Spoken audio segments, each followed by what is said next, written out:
The camera raw filter in Photoshop is really powerful when we want to sharpen and even smooth portrait photos. So go ahead and open up lightningshadows.jpg and princess.jpg from the support files. And so with lightningshadows.jpg open, go to Filter, Camera Raw Filter. And we can zoom in here a little bit so we can see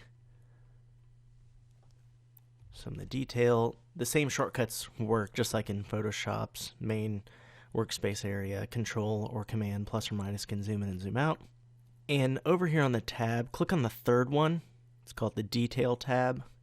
And if you just drag that sharpening amount over to the right, we're going to see this photo just really become more tack sharp. It's kind of out of focus just slightly by default. Just bring it over to the right.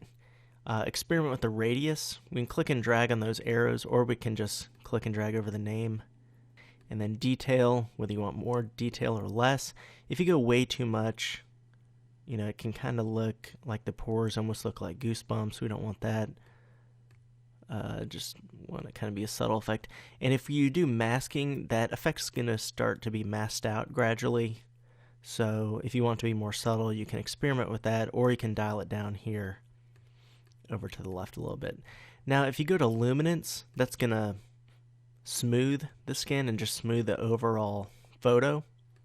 So you can bring that over to the right. If you go too far, it kind of looks plasticky skin. Alright, we want to avoid that. So you can bring it over a little bit, and then you can bring over the luminance detail. If you go way to the left, you can see the difference compared to bring it way over to the right. Alright, so just a little bit more detail. You can add a little bit of contrast with the luminance. And if you go to color, that's not going to have too much effect in this example, but just experiment with some of those settings. That's just how you sharpen in Photoshop using the camera raw filter. It can be pretty useful, both sharpening and smoothing skin, for example. So if you click OK,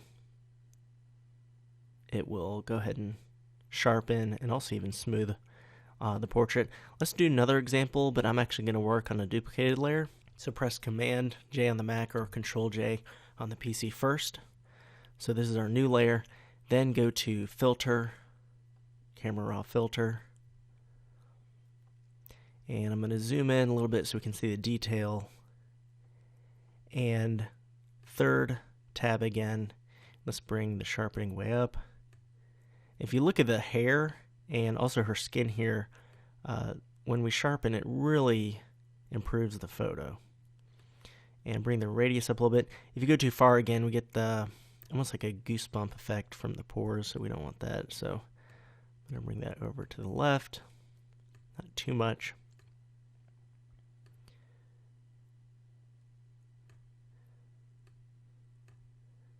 And then with luminance in this example, noise reduction, we could bring it over. It does smooth her skin out, you can see, but still keep some of the texture of the hair.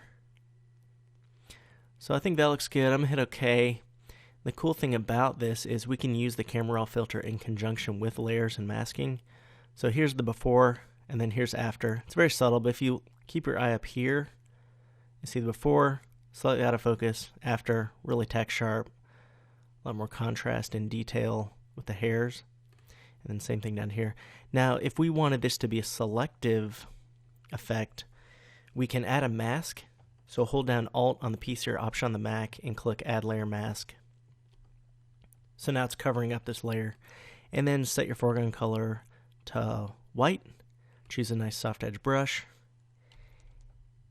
And we can let some of this show through. Like right here, we really want the detail of that hair and her eyes and some of her skin even here. So now this area is sharpened and it's showing. And then the original layer that's a little bit more slightly out of focus, the back area behind her, that's still out of focus, and that's fine with the low depth of field. All right, so we can use camera raw filter to sharpen, to smooth skin, and also we can use it in conjunction with layering and masking for selective adjustments.